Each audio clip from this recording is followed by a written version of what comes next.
Good morning students. आज हम लोग जा रहे हैं पढ़ने कैनिजारो रिएक्शंस, जो कि अल्डिहाइड का लास्ट नेम रिएक्शंस है इस चैप्टर का, कैनिजारो रिएक्शंस। पिछले चैप्टर्स में, पिछले वीडियोस में हम लोग देखे थे अल्फा हाइड्रोजन के प्रेजेंस में रिएक्शन अल्डोल का। अब यहाँ जो पढ़ेंगे वो हम लोग पढ़ेंगे कैनिजारो रिएक्शंस के बारे में। कैनिजारो रिएक्शंस क्या होता है, कैसे रिएजेंट्स होते हैं, उसके मैकेनिज्म कैसे है, क्या प्रोडक्ट, क्या रिएक्शंस क्या होता है, उसके बारे में समझते हैं। तो very first point Cannizzaro reaction के बारे में हम लोग समझते हैं। तो फर्स्ट पॉइंट मेरा कैनिजारो रिएक्शन का होता है कि रिएक्शन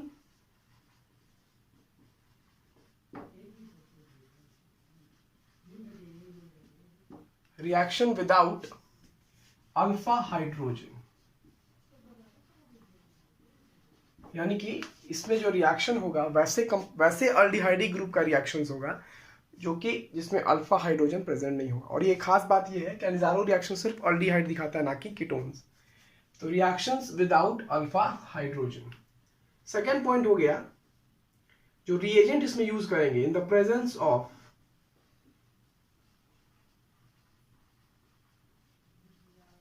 किसके प्रेजेंस में रिएक्शन होता है, तो कंसंट्रेटेड KOH। थर्ड पॉइंट इसके बारे में हो जाएगा, undergoes self oxidation and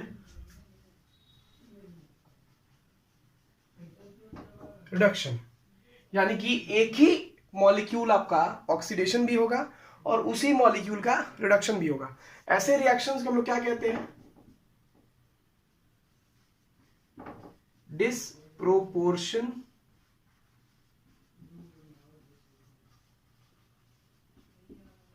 reaction.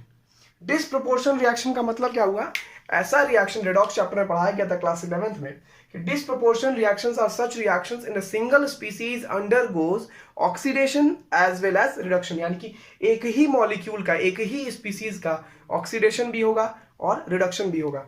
तो यहां पर जो रिएक्शंस हो रहा है वो अल्डिहाइडी ग्रुप का हो रहा है। तो रिएक्शंस विदाउट अल्फा हाइड्रोजन, यानी कि विदाउट अल्फा हाइड्रोजन का मतलब हो गया या तो HCHO होगा, ठीक है, फॉर्मल्डिहाइड, या फिर बेंजल डिहाइड होगा। इसके अलावा और दूसरा कोई विकल्प मेरे पास नहीं है अल्डिहाइडी ग्रुप के लिए, यानी कि यही दो ग्रुप है जिसके पास अल्फा हाइड्रोजन नहीं है। तो अब रिएक्शन क्या होगा इसका, आखिर प्रोडक्ट बनता क्या है, रिएक्शन क्या होगा, जैसे C डबल बॉन्ड OH, तो यहाँ पे अल्फा हाइड्रोजन नहीं है, इसका रिएक्शन हम लोग दो मॉलिक्यूल ले लेते हैं,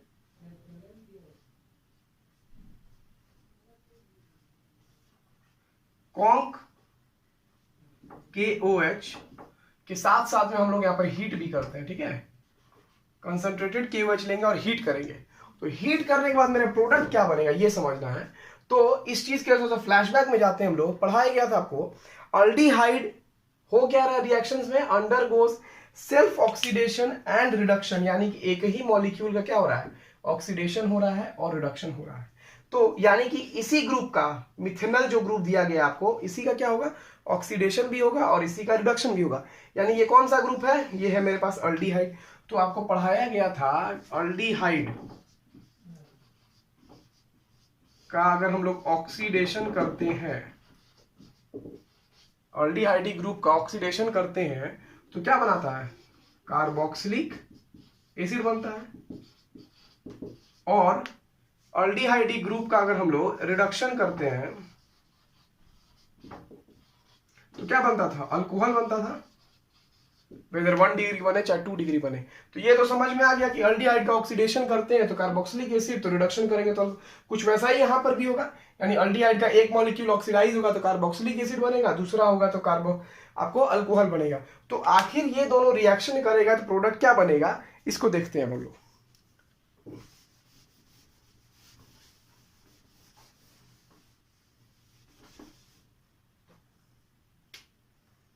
एक मॉलिक्यूल का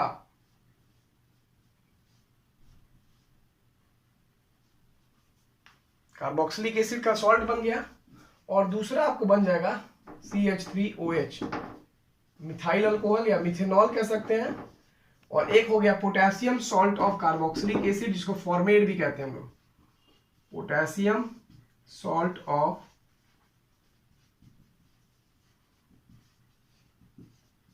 कार्बोक्सिलिक एसिड।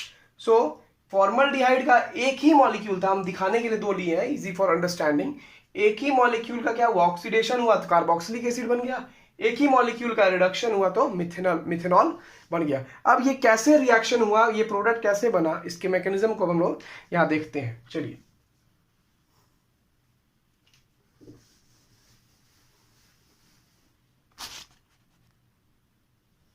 मैकेनिज्म देखते हैं। H C double bond O H H C double bond O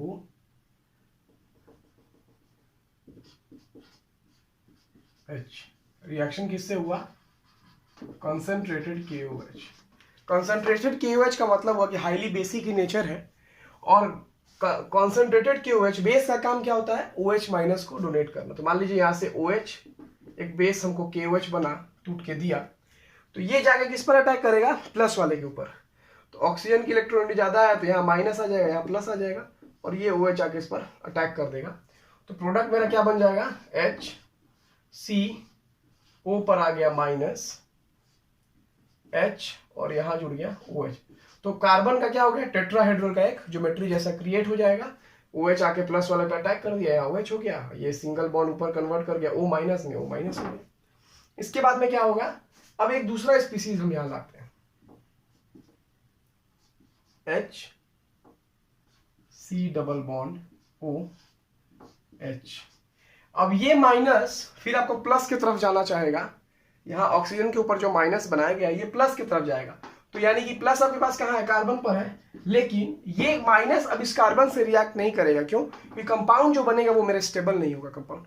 तब इस केस में क्या होगा, इस केस में क्या होगा, यहां से जो K प्लस बचा हुआ है आपका, OH माइनस में यहां निकल गया, ये K प्लस आपको आकर के रिएक्शन करेगा ऑक्सीजन के साथ में, और ये माइनस जो है ये अपना वापस इलेक्ट्रॉन यहां भेजेगा। बात को समझिए, यहां से ऑक्सीजन अपना इलेक्ट्रॉन वहां नहीं डोनेट करके वापस डबल बॉन्ड बनाने के लिए भेजेगा। तो जब ये डबल बॉन्ड बनाने के लिए भेजेगा तो यहां से हाइड्रोजन इलेक्ट्रॉन लेकर के हाइड्राइड बन के बाहर हो जाएगा, यहां से ये हाइड्राइड बन करके बाहर हो जाएगा। तो जैसे हाइड्राइड बन के बाहर हो जाएगा तो कंपाउंड देखिए, समझिए क्या होगा, पहले उससे पहले हाइड्राइड बन के बाहर हो जाएगा, और यहां से ये K प्लस आपको जा करके रिएक्शन करेगा ऑक्सीजन के साथ में। तो प्रोडक्ट क्या बनेगा, ये देखिए, और ये H प्लस, क्योंकि हाइड्राइड बन के यानी माइनस बन के जाएगा, और ये अटैक कर देगा प्लस वाले पे। तो प्रोडक्ट आपको क्या बन जाएगा, H C double bond O OH plus H C O K H minus plus. तो यहां जो प्रोडक्ट मिल गया हमको, ये क्या मिल गया, फॉर्मिक एसिड मिल गया, और यहां जो मिला वो हमको क्या मिल गया, बेस मिल गया, पोटेशियम का सॉल्ट बेस मिल गया।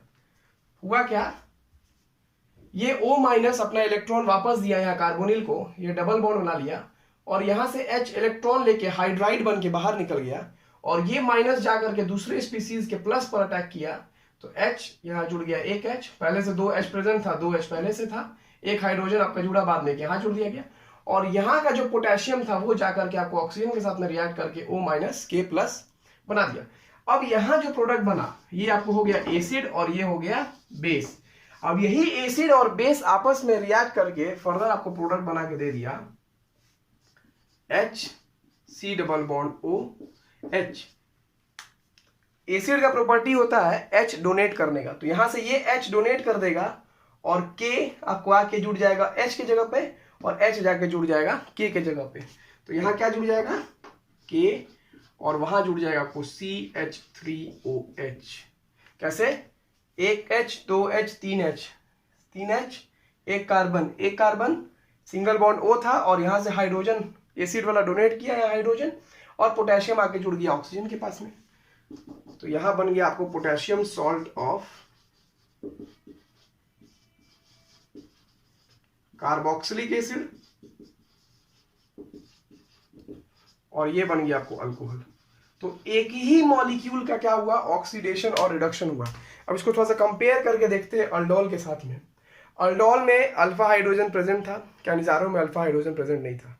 अल्डोल में बेस था dilute, dilute basic in nature था, डाइल्यूट सोडियम हाइड्रोक्साइड लिए थे। यहां पर हम लोग कॉन्सेंट्रेटेड पोटेशियम हाइड्रोक्साइड यूज किए। तीसरा, वहां पर वाटर मॉलिक्यूल का निकलना था, अल्फा हाइड्रोजन से 2 हाइड्रोजन के एटम निकलते थे और कार्बोनिल ग्रुप का 1 ऑक्सीजन निकलता था। ध्यान से देखिएगा, अल्डोल में 2 hydrogen from alpha carbon and 1 oxygen from the carbonyl group was eliminated as a water molecule. लेकिन यहां पर अल्फा हाइड्रोजन है ही नहीं, तो इसीलिए इसी कंपाउंड में सेल्फ ऑक्सीडेशन और सेल्फ रिडक्शन होता है। तो ये था पूरा आपको कैनिजारो रिएक्शंस के बारे में। अब आपका क्या काम है, मैंने तो बना दिया HCHO का, ठीक है, हम मिथेनॉल पे बना के दिखा दिए। अब आपको घर पे क्या करना है, बेंजल डिहाइड के ऊपर कैनिजारो रिएक्शन का क्वेश्चन और इक्वेशन बना के दिखाना है। ये हो गया आपको बेंजल डिहाइड का। तो आपका होमवर्क क्या है कि बेंजल डिहाइड के लिए कैनिजारो रिएक्शन का मैकेनिज्म और स्ट्रेट रिएक्शन क्या होगा उसको लिख करके कमेंट सेक्शन में मेंशन कीजिए या पर्सनल व्हाट्सएप पे कीजिए, so that I can know that you have understood the reaction Cannizzaro reactions. ठीक है, तो अब मेरा अल्डिहाइड कीटोन का सेक्शंस आज खत्म हुआ। अब लास्ट सेक्शन जो इस टॉपिक इस चैप्टर का बच गया, यानी कि हम लोग अल्डिहाइड्स पढ़ लिए और कीटोन्स भी पढ़ लिए। अब बचा कार्बोक्सिलिक एसिड, जो हम कल के वीडियोस में, आगे के वीडियोस में पढ़ेंगे और फिर चैप्टर को कंक्लूड करेंगे। ठीक है, सो मिलते हैं फिर अगले वीडियो में कार्बोक्सिलिक एसिड के साथ।